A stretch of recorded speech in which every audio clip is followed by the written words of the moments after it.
Ezekiel 37, verses 1 through 10. And the reading of the Lord says, "The hand of the Lord came upon me and brought me out in the spirit of the Lord, and set me down in the midst of the valley, and it was full of bones. Then he caused me to pass by them all around, and behold, there were very many in the open valley, and indeed they were very dry. And he said to me, Son of man, can these bones live? So I answered, O Lord, you know. Again he said to me, prophesy to these bones, and say to them, O dry bones, hear the word of the Lord. Thus says the Lord God to these bones, surely I will cause breath to enter into you, and you shall live. I will put sinews on you and bring flesh upon you, cover you with skin and put breath in you, and you shall live. Then you shall know that I am the Lord." Verse number 7 says, "So I prophesied as I was commanded, and as I prophesied there was a noise, and suddenly there was a rattling, and the bones began to come together, bone to bone. Indeed, as I looked, the sinews and the flesh came upon them, and the skin covered them over, but there was no breath in them. Also he said to me, prophesy to the breath. Prophesy, son of man, and say to the breath, thus says the Lord God, come from the four winds, O breath, and breathe on these slain that they may live." Verse number 10, "So I prophesied as he commanded me, and breath came into them, and they lived, and stood up on their feet, an exceedingly great army." Today I want to talk to you from the subject, dancing with dry bones. Dancing with dry bones. Passage of scripture where God has dialogue and conversation with the prophet Ezekiel. And the Bible says that God brought him down in the midst of the valley. Before he gets to the valley, Bible says that the Lord took him or put him in the spirit. Sometimes we have to understand that this journey ain't gonna always be easy. Sometimes God is he's going to allow us to experience valley situations in order to prepare us for the mountaintop. I want us to understand that before God put him in the valley, he took him out or put him into the spirit.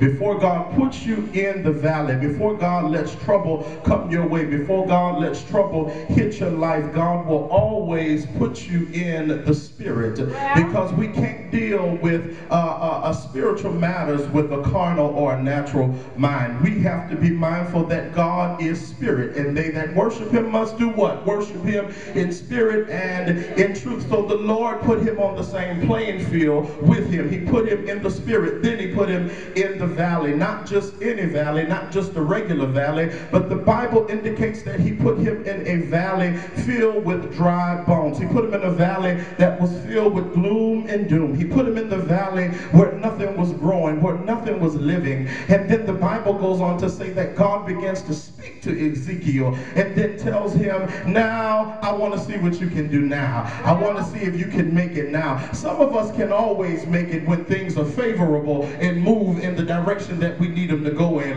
Come on, we feel good when we paying bills and we have money to pay it. We feel good when everybody likes us and pats us on our shoulder. We feel good when everybody gives us promotion and tells us we can make it and encourages us. But God want to know sometimes, he want to know sometimes, what can you do when nobody is standing on your side? What can you do when there is nothing to praise me for, but yet I got to praise him because my praise is not contingent or predicated upon what he's doing for me, but my praise has to be based and built on who God is. Can you praise him for who he is? That means you can praise him for who he is while you're living in the ghetto. You can praise him for who he is while you're driving a hoopty with no AC. You can praise him for who he is when nobody likes you at the church that you go to. You can praise him for who he is when it looks like all hell is breaking loose against you, when it looks like your children and your family won't act right. Can you praise him and nothing is growing in your life? Can you praise him and there's no money in the bank? Can you praise him him and there's no school clothes to be bought? Can you praise him and it looks like you're going down on every hand? Can you praise him and it looks like God has walked out on you and forsaken you? I just need you to look at a neighbor right there and say, neighbor, you sitting next to a real bona fide praiser, because I can praise him when I ain't got no money. I can praise him when stuff ain't acting right, because when I think on the goodness of Jesus and everything that the Lord has done for me, my soul has an automatic response that cries out, hallelujah. Is there anybody in the house today that can stand up on their feet and say, I've been through the storm and the rain, I've been through the hell and the pain, I've been through the heartache and the shame, but one thing I have not lost, one thing that I will not give in on, one thing that I will not compromise, is that I got to praise him every time I get a chance. Clap your hands and give him glory if you would praise him in here. So the Bible says that as he put him in the valley, he's out in the spirit, and the Lord had him to pass by every dry bone that was in the valley. The Lord had him to look at death, stare death face to face, eyeball to eyeball. Have you ever looked at death in the face? Have you ever looked at the enemy in the face? Some of us get excited when the devil shows up, and we feel like we're powerless and God has walked out on us. But I want you to understand this premise and the point of this message. It never mattered about your physical location. It was only about your spiritual destination in where God wanted to bring you. That's why Joseph can sit in the prison and be promoted. That's why Joseph, before he got to the prison, can sit in the pit with his mind on the palace. He had his mind on the palace while he was sitting in the pit. Have you ever had a pit-like mentality? Has God ever left you in the pit, in the dark and in the gloom? Has God ever put you in a situation where your back was up against the wall? But I thank God for the Bible.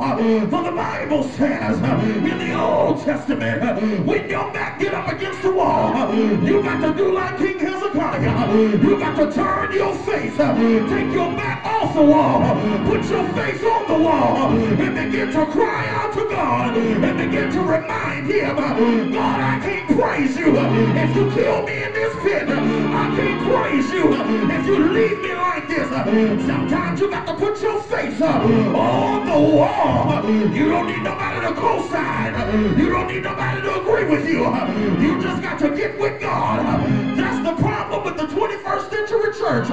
We act like we can't get a breakthrough if don't nobody co-sign on my prayer. We act like we can't get a miracle if don't nobody go with me.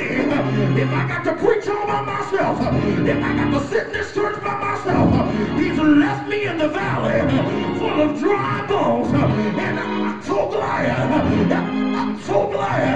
that the Lord, I said the Lord, when he puts you in the valley, when he places you in the valley, the Lord is right there. Yea, though I walk through the valley of the shadows of death, I ain't got to fear no evil.